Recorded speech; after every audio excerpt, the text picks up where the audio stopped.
Sebutan Tionghoa. Tionghoa berasal dari dua kata dari bahasa Hokkien untuk kata Chunghua dalam bahasa Mandarin. Dalam bahasa Mandarin terdapat istilah Chunghua Mingguo atau Chunghua Mingzhu.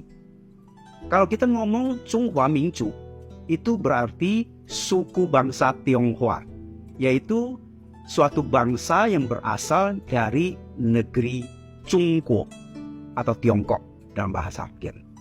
Bahasa Inggris menyebut Tiongkok China, sedangkan untuk menyebut orangnya disebut Chinese.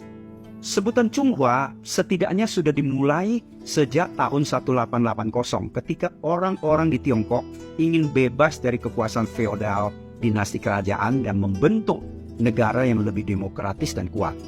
Wacana ini tersebar sampai ke perantau-perantau asal Tiongkok yang tinggal di Hindia Belanda yang dikenal dengan sebutan Huaqiao atau Tionghoa perantauan.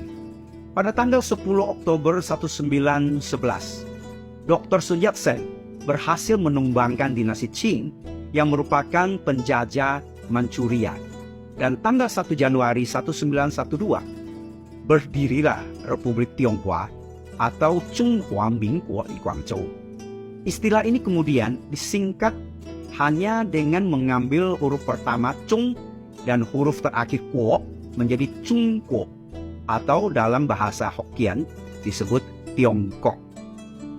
Komunitas asal Tiongkok yang keturunannya lahir di Hindia Belanda merasa perlu mempelajari kebudayaan dan bahasanya. Pada tahun 1900, mereka mendirikan sekolah di Hindia Belanda di bawah naungan sebuah badan yang dinamakan Chunghua Huikuan, yang bila lafalnya diindonesiakan menjadi Tionghoa Huikuan. Ya.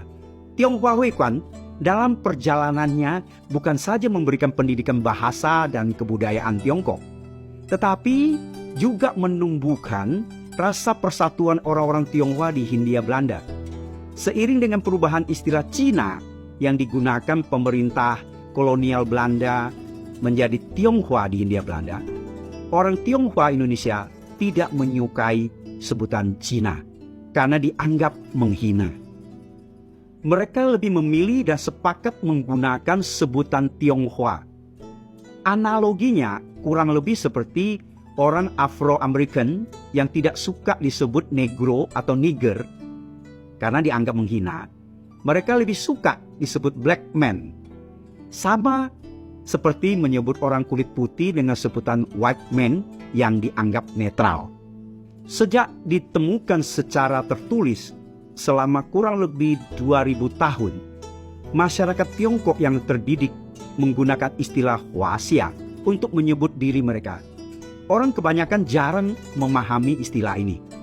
Sebutan Huaxia tercatat di dalam kitab Chunqiu, tulisan atau karya Konghucu, dan kitab sejarah Zhuochuan, karya Zhuo Qiuming, selama kurang lebih 2500 tahun yang lalu.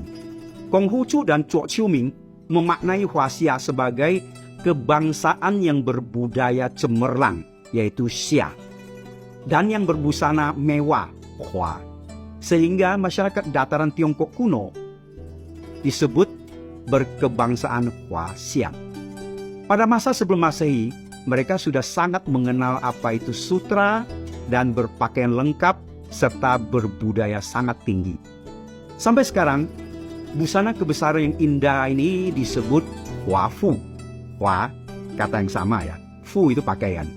Dari situ muncullah sebutan Huaren. Huanya sama juga. Ren itu orangnya. Untuk orang yang berasal dari Tiongkok. Padahal arti Huaren adalah orang yang berbusana mewah. Akhirnya kita bisa menyimpulkan, keturunan Tionghoa Indonesia lebih senang disebut Tionghoa karena tidak mempunyai konotasi negatif dibandingkan dengan sebutan Cina yang pernah digunakan orang Jepang untuk melecehkan pada masa pendudukan di Tiongkok. Semoga bermanfaat.